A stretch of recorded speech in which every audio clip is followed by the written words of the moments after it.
எல்லோருக்கும் வணக்கம். என் லைஃப்பில் இந்த மாதிரி ஒரு பெயின்ஃபுல்லான ஒரு சுச்சுவேஷனை நான் ஃபேஸ் பண்ணதே கிடையாது. மனசு முழுக்க வலி வலி மட்டும்தான். இந்த சுற்றுப்பயணத்தில் என்னென்ன மக்கள் பார்க்க வராங்க, அதுக்கு ஒரே ஒரு காரணம் தான் அவங்க என் மேலே வச்சிருக்கிற அன்பும் பாசம். அந்த அன்புக்கும் பாசத்துக்கும் நான் எப்பவும் கடமைப்பட்டிருக்கிறேன்.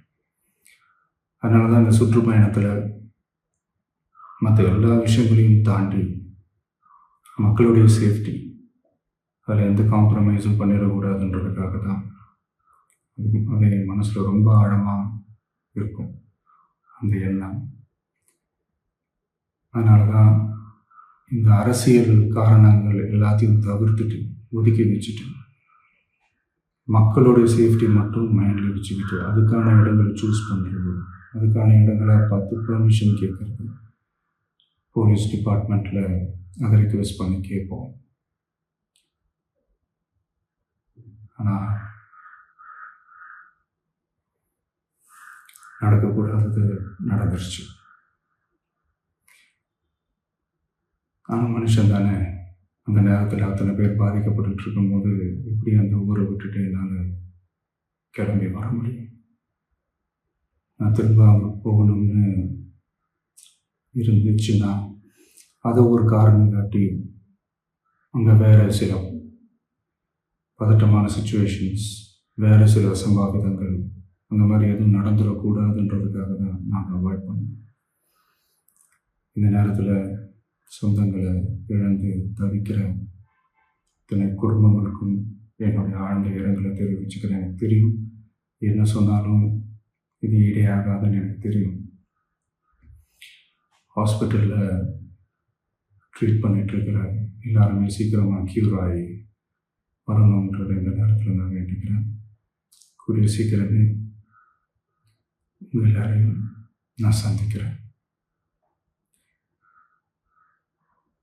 இந்த நேரத்தில் எங்களுடைய வலிகளை, எங்களுடைய நிலைமையை புரிஞ்சுக்கிட்டு எங்களுக்காக பேசின அரசியல் கட்சிகளை சார்ந்த நண்பர்கள், தலைவர்கள் அனைவருக்கும் என்னுடைய நன்றியை தெரிவிச்சுக்கிறேன். கிட்டத்தட்ட ஒரு 5 மாவட்டத்துக்கு பிரச்சாரத்துக்கு போனோம். இந்த மாதிரி எதுவுமே நடக்கல. ஆனால் கரூரில் மட்டும் ஏன் இப்படி நடக்குது, எப்படி நடக்குது? மக்களுக்கு எல்லா உண்மையும் தெரியும். மக்கள் எல்லாத்தையும் பார்த்துக்கிட்டு இருக்கிறாங்க. கரூரை சேர்ந்த அந்த மக்கள் அந்த உண்மையெல்லாம் வெளியில் சொல்லும்போது எனக்கு கடவுளே நேரில் வந்து இறங்கி அந்த உண்மைகள்லாம் சொல்கிற மாதிரி எனக்கு தோணுச்சு. சீக்கிரமே எல்லா உண்மைகளும் வெளியில் வரும்.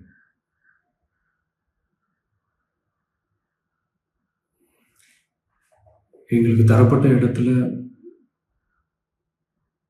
நாங்கள் போய் அந்த ஸ்பாட்டில் வந்து நாங்கள் பேசிட்டு வந்தோம். அதை தாண்டி எந்த தவறும் என்ன செய்யலை, நாங்கள் எதுவும் செய்யலை. பட் இருந்தாலும் எங்கள் கட்சியை சேர்ந்த நிர்வாகிகள், தோழர்கள் மேலே எஃப்ஐஆர், அது மட்டும் இல்லை சோஷியல் மீடியாவை சேர்ந்த நண்பர்கள், தோழர்கள், அவங்க மேலே எஃப்ஐஆர்லாம் போட்டு பிடிச்சிட்டு இருக்கிறாங்க.